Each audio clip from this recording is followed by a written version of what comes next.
Hello, welcome back. I'm Joanna Naden and today I'm reading from Penny Dreadful is Incredibly Contagious, written by me and illustrated by the brilliant Jess McHale. And I'm going to read Penny Dreadful, Top Tycoon. I am quite keen on television, even though Mrs. Butterworth, who works in the post office and who has a moustache and a beady eye, and it is mostly on me, says it will turn my eyes square and shrink my brain if I watch too much. But I do not agree, because I've checked and my eyes are definitely eye-shaped and my brain is not shrunk but is bulging with ideas, and it is all down to television. This is because normally my favourite TV programmes are 1. Animal SOS, which is where animals nearly die and then they don't and it is miraculous. B. Harper Fly Girl Detective, which is where a normal sort of girl, e.g. like me, solves all sorts of mysterious mysteries with her brain and a magnifying glass and a dog called Drew. But this week, Harper Fly Girl Detective was completely not there at all, which I say is the end of the world and I might actually perish, but Gran says is a good thing because it means Tycoon Test is on instead, and it is her third best programme after horse racing and Animal SOS. What happens in Tycoon Test is that people have to invent brilliant objects, e.g. a toaster that can tell the time in 5 countries, or a watch that is also a telephone, or a gizmo for picking up Ujima flips. There's the gizmo for picking up Ujima flips. And then they try to sell them to the tycoons, who are men in suits and a woman with very red lipstick who says, yes, it is a clever invention, so it is straight to the boardroom, which is a room for people with business brains. And in the room is a pile of pounds to make their invention in a factory and sell it in shops. Or sometimes they say, are you mad? This will never work. Please go back to the drawing board.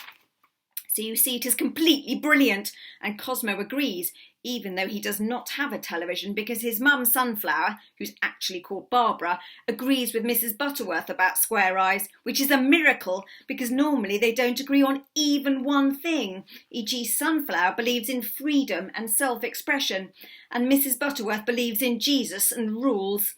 But Cosmo is going to do a campaign to get a television with a sit-in protest and banners, because Sunflower is very keen on sit-in protests and banners. But until then, he comes to our house to watch telly. And Sunflower cannot even say a thing, because he says it is self-expression. So Cosmo is round at our house watching Tycoon Test, and this week it is a woman called Marjorie Muldoon who has invented a pair of slippers that are also a fire alarm. The tycoons cannot decide if it is straight to the boardroom or back to the drawing board. And so Marjorie is racking her nerves, and so are me and Cosmo, but in the end the tycoons agree it is straight to the boardroom, and she gets £100,000 and a factory in China, which is when I have my brilliant idea, which is to invent something that will be straight to the boardroom, and we will get £100,000 and a factory, and our invention will be in every shop, even the post office. So Mrs. Butterworth will be lost for words, and so will Sunflower, and so will Mr. Schumann, our headmaster, and so will Bridget Grimes, who is top of the class and Mr. Schumann's favourite, and who is normally never lost for words. And the words are, I would not do that if I were you, Penelope Jones. And Cosmo agrees, because he says it will be collateral in his campaign for a television set. And so we get a piece of paper and a pen and our unstunted brains, and we write a list of inventions. And they are A time machine, because Cosmo is very keen on building time machines, especially ones made out of a bus, some tin foil and an alarm clock. B, a patented brain expander helmet, which will massage your imagination while you're watching, say, Animal SOS, because it will be more collateral in Cosmo's campaign for a TV. 3, a money-making gadget, so that Mum will never say, no, Penelope Jones, you may not go to Monkey Madness because you still owe me £42.93, and also I only have £5 in my purse and I need it for cheese. 4, a magic radio that knows exactly what you want to listen to without you fiddling with buttons, because Mum is always telling Dad to stop fiddling with buttons because they fall off, which means she has to listen to Traffic Management Today or nothing at all. Only I do not think we can do the time machine because we have run out of tinfoil since the day I tried to go to school dressed as an aeroplane. And also, I'm not sure where we will get a bus from. And Daisy says we cannot make a money-making gadget because it is against the law to make actual money unless you are the Queen, and I will be arrested and go to prison, so I'm obviously a complete moron. And Mum says, no, we cannot have the radio because Dad is listening to traffic management today because he has a crucial management meeting tomorrow with Mr. Hobnob, who is his boss and who has hairy hands, and also with Mr. O'Flannery, who is Mr. Hobnob's boss and who I have not met, so he might have even hairier hands for all I know. And so it is definitely the patented brain massaging helmet, and it is a brilliant idea, and it will be straight to the boardroom for £100,000.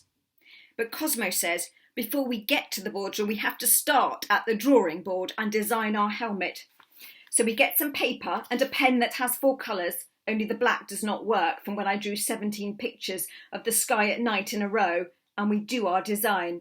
And the design is brilliant because it has lots of important wires and a dial on the front and a light that flashes red for when your brain is stunted and green for when your imagination is completely massaged. Only Daisy does not agree it is brilliant because she is killing herself laughing and saying, you are mad if you think you can make a patented brain massaging helmet. You cannot even make a hat with a feather. Which is true, but is because the feather would not stick onto the swimming cap and Mum would not let me have any glue for various reasons. And Mum does not agree it is brilliant because she says she is up to here what with Dad and his crucial meeting, and so the last thing she needs is 2 menaces making dangerous hats in her kitchen, and can we please go to Cosmo's if we want to do anything loud or messy or mad? And so we do.